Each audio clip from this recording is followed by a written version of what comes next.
আসসালামু আলাইকুম ভিউয়ার্স, আশা করি সবাই ভালো আছেন। আমি আল্লাহ ভালো আছি। আজকে ইলিশ মাছের মাথা আর সরিষা বাটা দিয়ে লাউ শাক দিয়ে ভাপা করব।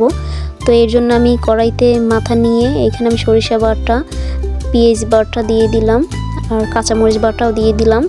তো স্বাদ মতো লবণ, তারপরে হলুদের গুঁড়া, মরিচের গুঁড়া, এগুলো ভালো করে দিয়ে এখানে আমি সাদা তেলটাও দিয়ে দিলাম কিছুটা, আর অল্প একটু সামান্য সরিষার তেল দিয়ে দিব স্মেলের জন্য। তো সরিষার তেলটা একটু স্বাদটা ভালো করে। তো যাই হোক, এখন আমি সুন্দর করে মাখিয়ে নেব একটা। তো মাথাটার ভিতরে ভালো করে মশলা মাখিয়ে আমি আধা ঘন্টা ম্যারিনেট করে রেখে দিব। আধা ঘন্টা পর এখন আমি চুলায় কড়াইটা বসিয়ে দিলাম। ভালো করে মাছটা আর সরিষা মশলাগুলো কষিয়ে নিব। যত কষাবেন তরকারির স্বাদ ততই বাড়বে। তো কষানো শেষ হয়ে গেছে। আমি এখানে পরিমাণ মতো পানি দিয়ে দিব। আমার শাকটা সেদ্ধ হতে যতটুকু পানি দরকার আমি ততটুকু দিয়ে দিব। তো পানি দেওয়ার পর এখানে আমার বলকটা চলে আসছে।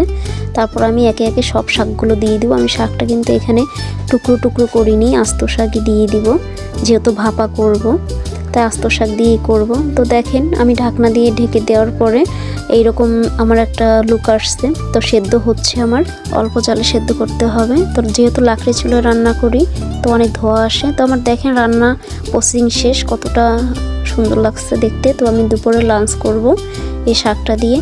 তো বিশ্বাস করেন, আমি এই শাকটা কখনো এইভাবে রান্না করে খাইনি। তো আমার কাছে অনেক মজা লাগছে, অসাধারণ একটা রেসিপি ছিল। আপনারা একবার ট্রাই করে দেখতে। তো ভিডিওটা এই পর্যন্ত। সব ভালো থাকুন, সুস্থ থাকুন, আল্লাহ হাফেজ।